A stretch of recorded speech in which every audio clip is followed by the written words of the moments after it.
তুমি যদি ভাবো ক্লাস 12 শেষ করে তারপর ক্যারিয়ার চুজ করবে, তাহলে তুমি কিন্তু অলরেডি লেট।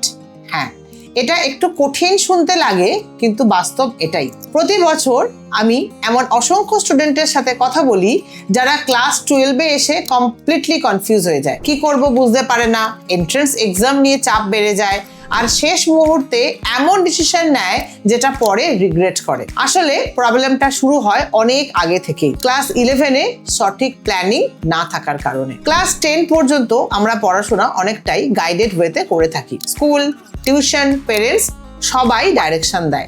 তো ক্লাস 11-এ ঢুকলেই সাডেনলি ফ্রিডম বেড়ে যায়, সিলেবাস কঠিন হয়ে যায়, আর এখানেই লাইফের ফার্স্ট রিয়েল ডিসিশন নেওয়ার সময় আসে। ধরো তুমি সায়েন্স নিলে, কারণ সবাই বললো সায়েন্স নিলে স্কোপ অনেক বেশি, কিন্তু 5-6 মাস পড়ার পর তুমি বুঝলে তুমি স্ট্রাগল করছো, ইন্টারেস্ট পাচ্ছ না। তখন তুমি neither fully prepared not ready to change.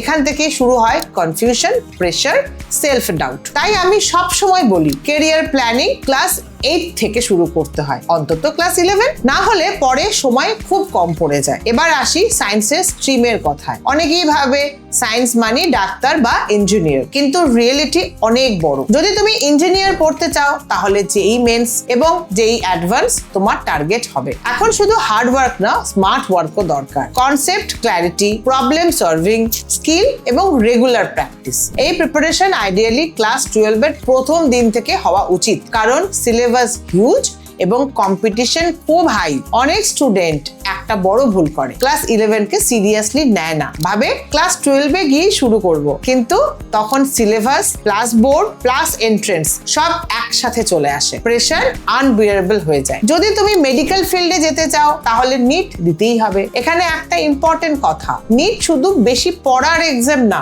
এটা স্মার্ট রিভিশনের এক্সাম। এনসিইআরটির বইকে মাল্টিপল টাইম রিভাইজ করতে হবে, ডায়াগ্রাম কনসেপ্ট ক্লিয়ার করতে হবে, এগুলো সাকসেসের কি। অনেক স্টুডেন্ট নতুন নতুন বই নিয়ে ওভারলোড হয়ে যায়, কিন্তু বেসিক স্ট্রং না থাকলে লাভ হবেই না। এছাড়া এখন সিইউইটির গুরুত্ব অনেক বাড়ছে। ডিইউ, বিএইচইউ এর মতন টপ ইউনিভার্সিটিজে অ্যাডমিশনের জন্য সিইউইটি দরকার, তাই এটাকে ব্যাকআপ প্ল্যান হিসেবে রাখা কিন্তু একটা স্মার্ট মুভ। এছাড়া আইজার অ্যাপটিটিউড টেস্ট রিসার্চের জন্য, এনএটিএ আর্কিটেক্টের জন্য, এনডিএ ডিফেন্সের জন্য, এগুলোও স্ট্রং ক্যারিয়ার অপশন। তাই সায়েন্স নেওয়ার আগে ডিরেকশন ক্লিয়ার করা কিন্তু খুব জরুরি। এবার কমার্সের স্ট্রিম নিয়ে আসি। কমার্স স্টুডেন্টদের সবচেয়ে বড় অ্যাডভান্টেজ হলো ফ্লেক্সিবিলিটি। তোমার কাছে মাল্টিপল ক্যারিয়ার পাথসের ওপেনিং থাকে। যদি তুমি সিএ করতে চাও তাহলে সিএ ফাউন্ডেশন দিয়ে শুরু করো। সিএ একটা লং টার্ম জার্নি, এখানে কনসিস্টেন্সি, ডিসিপ্লিন এবং পেশেন্স খুব গুরুত্বপূর্ণ। অনেকেই শুরু করে কিন্তু মাঝ পথেই ছেড়ে দেয়, আর তারা মেন্টালি প্রিপেয়ার্ডও থাকে না। সিএস হতে গেলে সিএস এক্সিকিউটিভ এন্ট্রান্স টেস্ট আছে, যেখানে কর্পোরেট ল, বিজনেস স্ট্রাকচার এগুলো গুরুত্বপূর্ণ। এছাড়া সিইউইটি দিয়ে তুমি বিকম বা বিবিএ করতে পারো টপ কলেজের থেকে। যারা ম্যানেজমেন্ট ফিল্ডে যেতে চাও তাদের জন্য আইপি ম্যাট, আইআইএম ইন্ডোর বা রোটাক থেকে করা যেতে পারে। সিম্বায়োসিসের জন্য স্যাট, এনপিএইচি এর মতন এক্সাম আছে। এখানে communication skill, aptitude, logical reasoning খুব ইম্পর্টেন্ট। অনেক স্টুডেন্ট ভাবে কমার্স ইজি স্ট্রিম, কিন্তু সত্যি বলতে গেলে কনসিস্টেন্সি না থাকলে এখানে স্কোর করা কঠিন। অ্যাকাউন্টস একবার মিস করলে পুরো ফ্লো ব্রেক হয়ে যায়। এবার আসি আর্টস বা হিউম্যানিটিজ এর স্ট্রিমের কথায়। সবচেয়ে বেশি আন্ডার ভ্যালুড, কিন্তু রিয়েলিটি হলো আর্টসে অপরচুনিটি অসংখ্য। যদি তুমি ল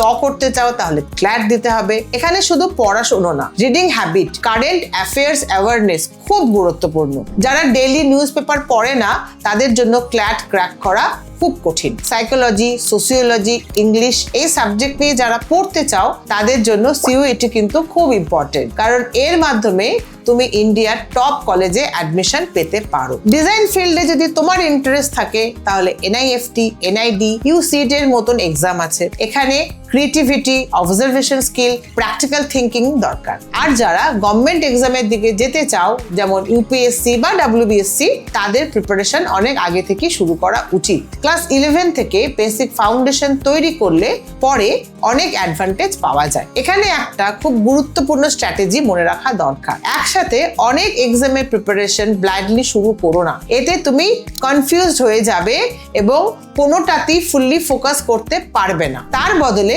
একটা প্রাইমারি গোল রাখো আর একটা দুটো ব্যাকআপ অপশন রাখো। যেমন যদি তুমি মেন টার্গেট নিটকে করে থাকো তাহলে সিইউইটি ব্যাকআপ হিসাবে রাখতে পারো। এটা স্মার্ট প্ল্যানিং। এবার আসি সবচেয়ে কমন মিস্টেকে। প্রথম মিস্টেক, ফলোইং ফ্রেন্ডস। ও সায়েন্স নিয়েছে আমিও নেব, এটা ডিসিশন নাই, এটা ফোমো।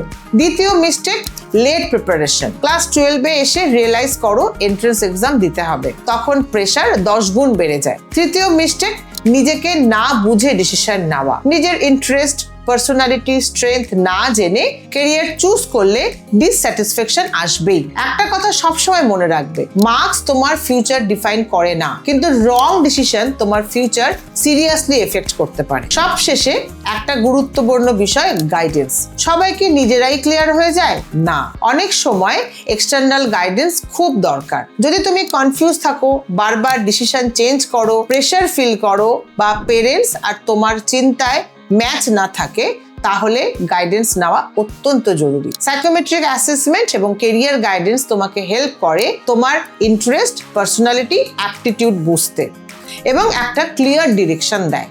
শেষে শুধু একটা কথা, রাইট কেরিয়ার কখনো লাক দিয়ে হয় না, এটা ক্ল্যারিটি এবং প্ল্যানিং দিয়ে তৈরি করতে হয়। তুমি যদি ক্লাস 11 বা 12-এ থাকো তাহলে এখনই স্টার্ট করো। কমেন্টে জানাও তুমি কোন স্ট্রিমে আছো, সায়েন্স, কমার্স না হিউম্যানিটিজ। আর যদি তুমি পার্সোনাল গাইডেন্স চাও তাহলে কানেক্ট করো আমাদের সাথে আমাদের কন্ট্যাক্ট নাম্বারে। অনলাইন অফলাইন দুভাবেই আমরা অ্যাভেলেবেল। এই ভিডিওটা তোমার বন্ধুদের সাথে শেয়ার করো, কারণ এই ইনফরমেশন অনেকের লাইফ চেঞ্জ করে দিতে পারে। সকলে ভালো থেকো।